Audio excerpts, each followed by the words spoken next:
Mga boss, gutom na ba kayo at hindi nyo alam kung ano ang lulutuin? Tapos yung tipong ikaw lang mag-isa, tapos pag magluto ka, nag-alala ka kasi baka maparami. So ito, tara na at magluto. Magluto lang ako ng konting ulam kasi ako lang naman mag-isa. Ang inuna ko dito ay nagluto ako ng itlog para ihalo ko mamaya sa aking ulam na gagawin. At dito naman sa kabilang kawali, isasalang na naman natin tong ating ginayat na karning baboy. Yung parting taba para matanggal yung kanyang mantika at sa gayon masarap siyang kainin. Pagka medyo maluto-luto na yan at mag-brown-brown na yan, isusunod nating ilagay ang kanyang mga laman-laman para mas masarap at sakto ang luto at hindi matigas. At ayan na, kinabit ko na or nilagay ko na para maluto na rin yung karning baboy na yan. At ayan na nga, nag-brown na siya. So ibig sabihin, paluto na siya or lumambot na ang karning baboy na yan. At pagkatapos niyan, isasalang na natin yung sibuyas at bawang. So inuna muna natin dito yung bawang para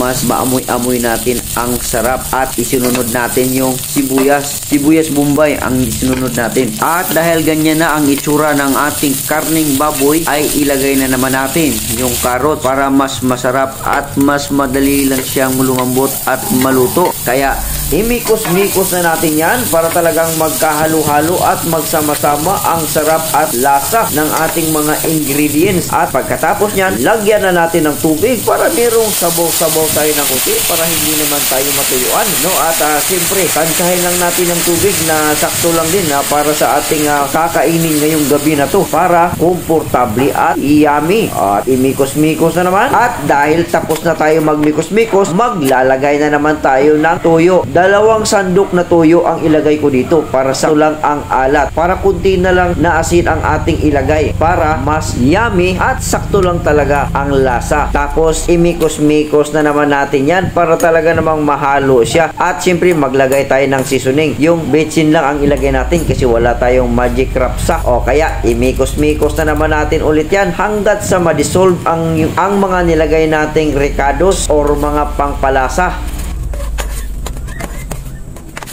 At dahil ready na yan, maglagay na tayo ng sutanghon. Isang sutanghon lang ang ating nilagay kasi yun lang ang available sa araw na ito na pwedeng lutuin. At tamang-tama lang din yan kasi ako lang din naman mag-isa. Hindi ko rin maubos yan sa isang kainan lang. Malamang pwede pa yan mamaya pagkakain na naman ako ulit. At siyempre, tinutunaw lang natin yan. Pinapalambot ang sutanghon para ready na naman yan. At siyempre, lagyan na natin ng repolyo. Repolyo para meron tayong mga gulay-gulay. Kibali, repolyo lang at carrots ang ating pinakagulay dyan. Tapos sahog na pork baboy. Ano yun, boss jokes? Parang in English lang yun at tinagalog Pero yun na nga, no? So, kibali, ang gulay natin ay carrots lang at repolyo kasi yun lang ang available dito sa akin. Kibali, naisip ko kanina na magluto. Pero wala akong ibang nakita na pwedeng lutuin. So, yan lang ang nakita ko na pwedeng lutuin. Sabi ko, magpansit-pansitan lang ako ng konti nito para meron akong ulam ngayong araw na ito. Kaya, yan, binanatan ko na yung imikos-mikos. At, siyempre, malapit na yan maluto. So, ang pinakamaganda dyan ay yung tikiman time. O, tinaktak na. At, siyempre, ilagay muna natin tong luto na itlog na niluto natin kanina para meron tayong bulaklak yan. Kunyari lang ba, no? Para meron tayong presentasyon na mas maganda. Ewan ko lang kung yung luto na to ay nakaluto na ba kayo ng ganito or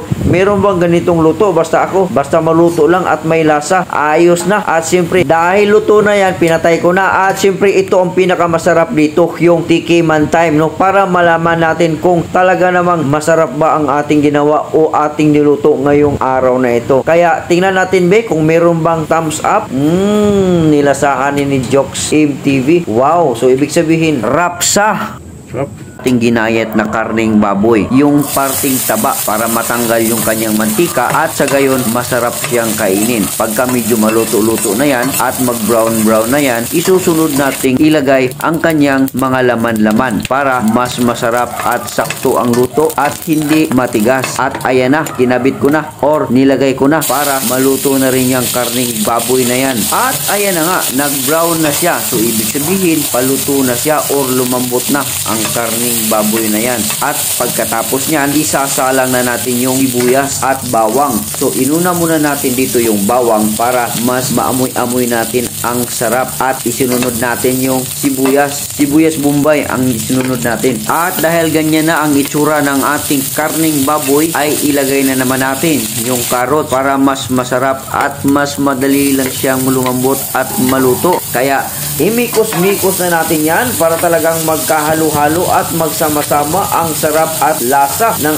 ating mga ingredients. At pagkatapos nyan, lagyan na natin ng tubig para merong sabaw-sabaw tayo ng kuti para hindi naman tayo matuyuan, no? At siyempre, tansahin lang natin ng tubig na sakto lang din para sa ating kakainin ngayong gabi na to para komportable at yummy. At imikos-mikos na naman. At dahil tapos na tayo magmikos-mikos, maglalagay na naman tayo ng toyo. 2 sandok na toyo ang ilagay ko dito para sakto lang ang alat. Para kunti na lang na asin ang ating ilagay para mas yummy at sakto lang talaga ang lasa. Tapos imikos-mikos na naman natin yan para talaga namang mahalo siya. At siyempre maglagay tayo ng seasoning. Yung betsin lang ang ilagay natin kasi wala tayong magic rapsa. O kaya imikos-mikos na naman natin ulit yan hanggat sa ma-dissolve ang mga nilagay nating ricados or mga pangpalasa.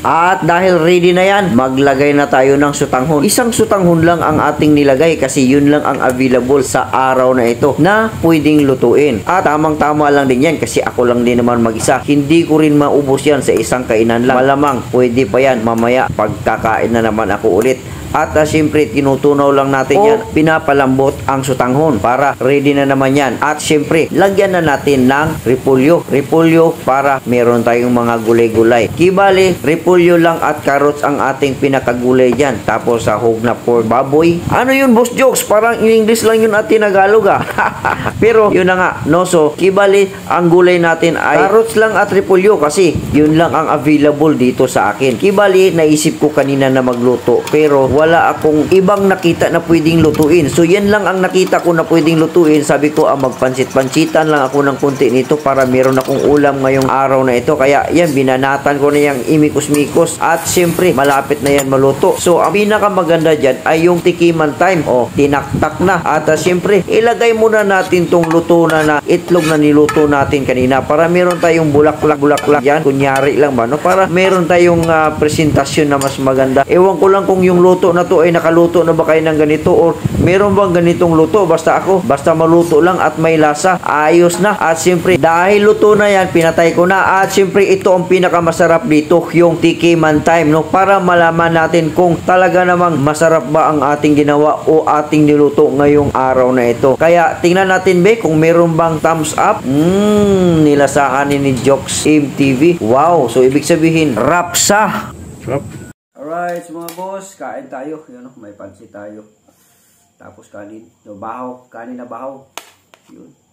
Bagong luto. Niluto ko. May natira pa kasi akong yung sutanghon at saka yung carrots at saka repolyo. Kaya binilang ko ng sardinas. Kain tayo. Yun. Sarap. Banata na bahaw.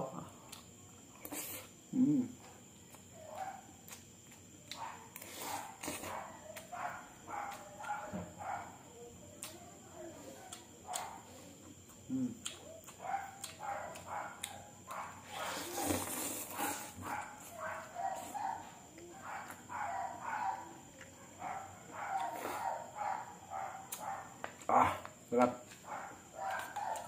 Masarap siya kasi mainit yung pansit. Yung gulay mainit. Hindi matawag ng pansit to kasi sutanghon to at saka konti lang. Tsaka baho yung kanin. Kaya masarap.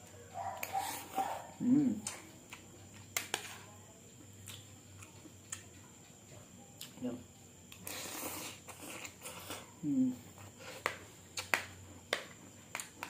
Yummy. Kain tayo.